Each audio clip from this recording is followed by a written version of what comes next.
થઈ જાય, ન થઈ જાય. પણ હા, ભણવા વાળાને સમજણ ન પડે, બોલવા વાળાને અંદરથી બળતરા થાય કે આને કોઈને સમજણ પડવાની નથી. બેનો પણ કડવી દવા છે ને એ ગોળમાં ઓગાળીને પાકી, નાના બાળક મોઢું પકડે ને તો ધીમે ધીમે પાય, કારણ કે એના માટે સારું છે. ભલે કડવી છે પણ એના સ્વાસ્થ્ય માટે સારું છે. એમ આપણા આ આત્માના કલ્યાણ માટે ધીમે ધીમે સમજવું ને એ સારું છે. રાગ દ્વેષનો સર્વથા અભાવ હોવાને કારણે એ મહાપુરુષ દ્વારા શાસ્ત્ર નિષિદ્ધ ક્રિયાઓ કદી થતી જ નથી. જે શાસ્ત્રે ના પાડી ને એ ક્રિયાઓ કદી એના મારફત થતી નથી, કારણ કે એનો સ્વભાવ જ એવો બની ગયો. હવે જેમ જેમ આપણો સ્વભાવ સુધરતો જાય ને, જે માણસ મંદિરે જતો થઈ જાય, જતા જતા જતા જતા પછી એને એક સ્વભાવ બની જાય અને એ સ્વભાવમાં સંસ્કાર પડી જાય. પછી મંદિરે ના જાય ત્યાં સુધી એને આખો દિવસ ઉદાસ ઉદાસ લાગે, ત્યાં જ મજા નથી આવતી. એમાં શું નીકળી ગયું? કારણ કે એના સ્વભાવમાંથી મંદિર નીકળી ગયું. ભલે ખાલી મંદિરે જઈને પછી આવતા રહીએ ને, બહુ ઉતાવળ હોય, મહેમાન હોય ને તો ખાલી દર્શન કરીને આવે ને તો પણ એના આત્માને શાંતિ મળી જાય. એ સ્વભાવ છે. જે સત્વગુણી છે એ ગમે ત્યાં નીકળે, કે નાનું એવું મંદિર દેખે ને તો પણ એના હાથ જોડાઈ જાય અથવા માથું નમી જાય. આ સ્વભાવ છે. સ્વભાવમાં ધીરે ધીરે બદલાવ આવે, એકદમ આવે ખરું? અમુક 60 વર્ષ સુધી મંદિરે ન ગયા હોય પછી લઈ જાવ તો અવડા જ ઘુમરા મારે. અમુક તો શંકર મંદિરે આખો આટો મારે, બોલો, એટલે પાડી કરી તો કૂદી નો નીકળ્યો. એ ખબર નથી કે આખો આટો શંકર મંદિરે મરાય કે ન મરાય. કારણ જીવનમાં રોટલા સિવાય કઈ નથી.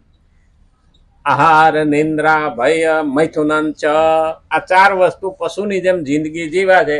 એને 60 વર્ષ જીવે કે 600 વર્ષ જીવે કાંઈ ફેર પડે નહીં. કારણ કે શાસ્ત્ર અનુસાર આ જ કારણ છે કે એવા મહાપુરુષના આચરણ અને વચન બીજા મનુષ્યોને માટે આદર્શ હોય છે. આવા મહાપુરુષનું આચરણ એટલે કેમ જીવે છે અને વચન એ શું બોલે છે, મહત્વના છે. જેને તે બોલે, જેમ તેમ બોલે, જેવી તેવી રીતે બોલે, એનો અર્થ નથી, એનું મહત્વ નથી. કોઈ પણ શબ્દ બોલો તો પહેલા વિચારો પછી બોલો. પણ ઘણા બોલી લે પછી વિચારે કે હારું આ બોલવાની જરૂર નથી, પણ શબ્દ પાછો આવે ના. મોઢામાંથી નીકળેલો શબ્દ, ધનુષમાંથી નીકળેલું તીર અને આત્મામાં શરીરમાંથી નીકળેલો આત્મા એ ક્યારે પાછા વળતા નથી. ઘણા કે અમે શબ્દો પાછા લઈએ, ભાઈ તું એ ખાલી મન મનાય, બાકી પાછો શબ્દ એક વખત નીકળી ગયો એ આવતો નથી. એટલે વિચાર્યા વિના બોલવું નહીં. અને આદર્શ એટલા માટે જ મહાપુરુષનું આચરણ અને વચન ઉપર વિશ્વાસ રાખે, શબ્દો. કારણ કે આ 21મા શ્લોકમાં પણ આ 3જા અધ્યાયના 21મા શ્લોકમાં પણ આ જ શબ્દ આવ્યો કે વિચારીને બોલવું. એટલે તો હિન્દીમાં પણ કહે છે કમ બોલો, મીઠા બોલો, અચ્છા બોલો. જ્યાં જરૂર હોય ત્યાં બોલો. એમાં આપણા ગુજરાતીઓ તો બહુ ડાયા, બોલે એના બોર વેચાય અને ન બોલવામાં 9 ગુણ.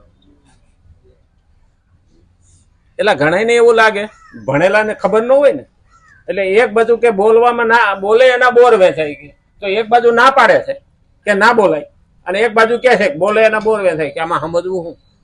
અમારે ઘણા નિશાળમાં આવા છોકરા ભેગા થાય ને એક વખત આમ કોલેજિયન વચ્ચે બેઠા હતા, તો કે આપણે ગુજરાતીમાં આવું કેમ લખ્યું? હું કહું બેયની જરૂર છે. જ્યાં બોલવાની જરૂર છે ત્યાં મૂંગા ન રહેવાય, અને જ્યાં મૂંગા રહેવાની જરૂર છે ત્યાં બોલ ન થાય. મને કઈ કેવી રીતે? હું કહું જયારે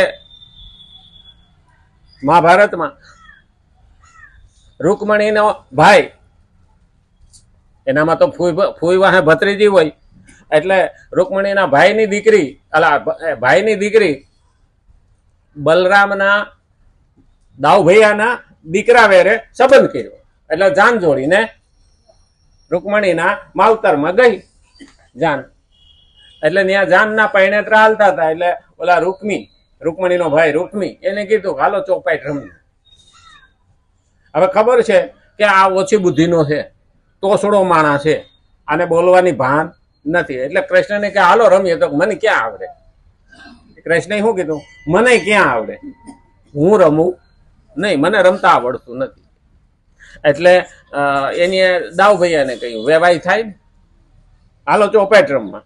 હવે મોટા માણસોને કહે એટલે ના પાડી શકે નહીં. અને રમવા બેઠા એટલે માણસ કે ને કે અમુક અંચાઈ બહુ કરે.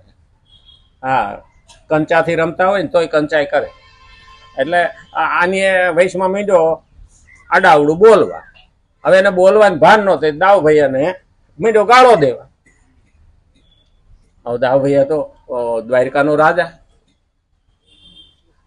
મગજ ગયું, ઉપાડીને હળ લીધું ને એક માર્યો પતાઈ દીધું. પૈણેતરા એક કોઈ ને એક કોઈ રૂકમીને માર નાખ્યો. હવે લોકો મંડી ગયા. હવે બે બાજુથી વાતો કરતા હોય લોકો. અરે ઓ લગ્નનો પ્રસંગ છે ને, બલરામને કે રૂકમીને મારવાની કાંઈ જરૂર નથી, મરાતું છે. તો બીજી બાજુ બોલે કે એ એના જોઈગા જ હતો. કે ન મારે ને તો કે આનો જીભડો બંધ રહે એમ નહોતો, મરવા જોઈગા જ હતો. બે બાજુ બોલે. એટલે કૃષ્ણ પાસે ભાઈ બે બાજુ વાળા આવ્યા. તમે શું કહો છો કે આટાને લગ્ન વખતે મરાય ખરો? કૃષ્ણ ભગવાન આમ હાથ જોડ્યા, મોઢે આમ મૂંગા થઈ ગયા. આટાણ બોલાય નહીં. ત્યાં એક જણા બીજા આવ્યા, આમાં બીજા પક્ષ વાળા. એ કઈ લાગનો જ હતો. હા, તમે શું કહો છો? મારી કેમાં શું વાંધો છે? ભગવાન તોય હાથ જોડ્યા, મોઢે પેલું કહ્યું. ઓલા બધા કે તમે બોલ્યા જ નહીં. તો કે અટાણે ન બોલવામાં 9 ગુણ. તો કેમ? તો કે એમ કરું કે એ લાગનો હતો, ભલે માર્યો તો મારી ઘરવાળીને દુઃખ લાગે કે મારો ભાઈ મર્યો એટલે તને મજા આવે, મારા ઘરમાં ડખો થાય કે? કારણ કે ઘરવાળીનો ભાઈ. અને એમ કહું કે દાવભાઈ ખોટું કર્યું, લગ્નમાં ન મારવો જોઈએ. તો મોટા ભાઈને દુઃખ લાગે કે તું ક્યાં મારા વિરુદ્ધમાં થઈ ગયું. એટલે ન બોલવામાં 9 ગુણ. આપણે કહીએ ને ઘણી વખત કે ધર્મ સંકટ છે, આમાંય ન બોલાય ને આમાંય ન બોલાય. ઘણી વખત ના બોલાય. ઘણી વખત ઘરમાં ડખા હોય ને તોય માણસે બોલાવીને રહેવું પડે. હા, નહીતર ઉઘાડું થાય, ઘરની ઇજ્જત જાય. એટલે કે ઘરની વાત ઘરમાં રાખો. એટલે કે બોયલું બહાર પડે ને રાંધું વરે પડે. બીજી જગ્યાએ જયારે મહાભારતના યુદ્ધ વખતે લશ્કર સામે ઉભું રહી ગયું અને અર્જુન કે હવે મારે નથી લડવું, અને જો ત્યારે કૃષ્ણ મુંગાર્યા હોત તો ધર્મની સ્થાપના થાત નહીં. અને એ સમયે આ 18 અધ્યાય ભગવદ્ ગીતાના કયા એમાં બોલે એના બોરવે. અહીંયા જો ન બોલ્યા હોત તો ધર્મની સ્થાપના ન થાય, અને ત્યાં જો બોલ્યા હોત તો ડખો થયા વિના ના રહે. એટલે ક્યાં બોલવું અને ક્યાં ન બોલવું. એટલે મહાપુરુષોના શબ્દો અને એના આચરણ ઉપર ધ્યાન રાખ. આથી તે મહાપુરુષના આચરણો અને વચનોનું અનુસરણ કરવાથી સાધકના રાગ દ્વેષ પણ દૂર થઈ જાય છે. મહાપુરુષના આચરણ અને શબ્દો ઉપર ભરોસો શ્રદ્ધા રાખવાથી. આ મહત્વનો મુદ્દો છે. કેટલાક લોકો એવું માનતા હોય કે રાગ દ્વેષ અંતકરણના ધર્મો છે. ઘણા એવું માનતા હોય અંતકરણના ધર્મો છે,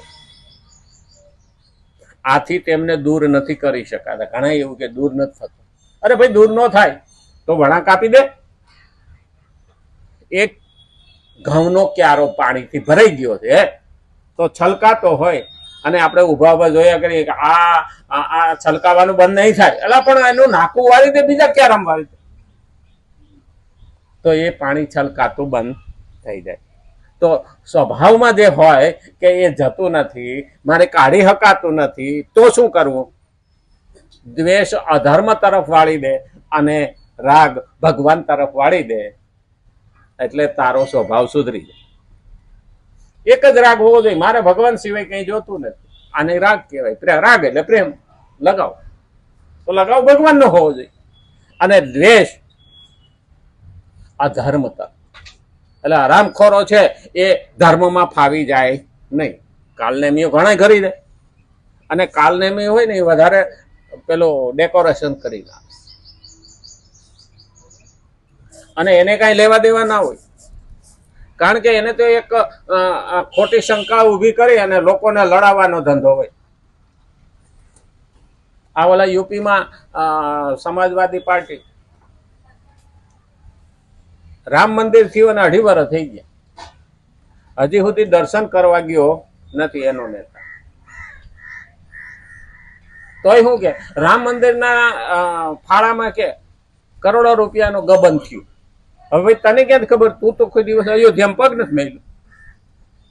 પણ આવા લોકો એક જ ધંધો કરે કે જેની શ્રદ્ધા છે એને તોડો, અંદરો અંદર ઝઘડો કરાવો અને એમાંથી લાભ લો. 2 વાંદરાની વસારે, અલા 2 બલાડાની વસારે વાંદરું ફાવે, આ એના જેવું છે.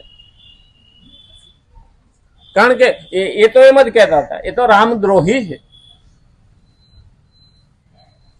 જયારે કાર સેવકો ત્યાં ગયા હતા ત્યારે એને ઉપર ગોળીબાર કરી અને લાશો ઢાળી દીધી હતી, સળિયું લાલ કરી દીધી હતી. ત્યારે કીધું હતું કે આનાથી પણ વધારે મારવા પડે તો પણ હું મારીશ. એ કહેવા વાળા અટાણે એમ કે છે કે ફાળામાં કે ગબંગ થયું છે, કે ફાળામાંથી ખાધા છે. એટલે કોણ ખાય? જ્યાં સતત બેંકો વાળા અને ઉપર ટ્રસ્ટ વાળા કેમેરા રાખીને દાન પેટી ખોલે છે, એમાં કોણ લઈ જવાનું? પણ ક્યાંક ને ક્યાંક હળી કરવા જોઈએ. કારણ કે ચૂંટણી આવે ને એટલે નવા નવા ફૂટી નીકળે કાલનેમી. કારણ હવે એને ખબર પડી ગઈ કે એકલા મુસલમાનનું ખેંચ્યું ને તો હિન્દુઓ પશ્ચિમ બંગાળમાં એક થઈ ગયા, એ યુપીમાં એક થઈ જાય તો કે આપણે કાયમ માટે ધોવાઈ જાવ. એટલે એને કાંઈક ને કાંઈક તો કરવાનું. એને ના તો ધર્મ હારે પ્રેમ છે, ના તો એ સત્ય છે. એને તો એક જ છે કે આમ કરીને ગાદી કેમ મળે, શકુની જેવા. અને એટલે શકુની પણ આ જ ધંધો કરતો હતો. હકીકતમાં પોતાની બેનને બરબાદ કરવા હાટું થઈને અફઘાનિસ્તાનથી અહીંયા આવ્યો હતો. ત્યારે હજી કંધાર કે ને ત્યારે ગાંધાર હતું મહાભારત વખતે. ત્યાંથી ધૃતરાષ્ટ્રનું લગ્ન થયું હતું. ત્યાંથી અહીંયા આવ્યો હતો અને પોતાની બેનને બરબાદ કરી અને હો ભાઈઓને મરવી નાખ્યા, હો ભાણિયાને મરવી નાખ્યા. એમના મામો શકુની અને 7 ભાણિયાને મારી નાખ્યા, એમના મામો કંસ. આવા મામા થયા હો. હા, તો અહીંયા તો આપણે ત્યાં કહેવત પડી, મામા આવ્યા છે, મારા તો કડના રમાડેલા. આવી છોકરા એમ કે મામા આવ્યા તો માં કે બેટા મારા તો કડના રમાડેલા. એટલે પેલા માં મોટી હોય, જયારે માવતરમાં હોય દીકરી મોટી હોય અને નાના ભાંડેડા હોય ને કાંખમાં તેડીને રમાડતા હોય, એની નજર સામે મોટા થયા હોય ને પછી પોતાના ભાંડેડા પોતાના બાળકો પાસે એ આવે ને એટલે મામો, ત્યારે માં એમ કે. તો આને તો આપણે ઓળખી લેવા જોઈએ કે આ હરામખોરો સારું કરવા તો આવતા નથી, પોતાનું ભલું કરવા આવે.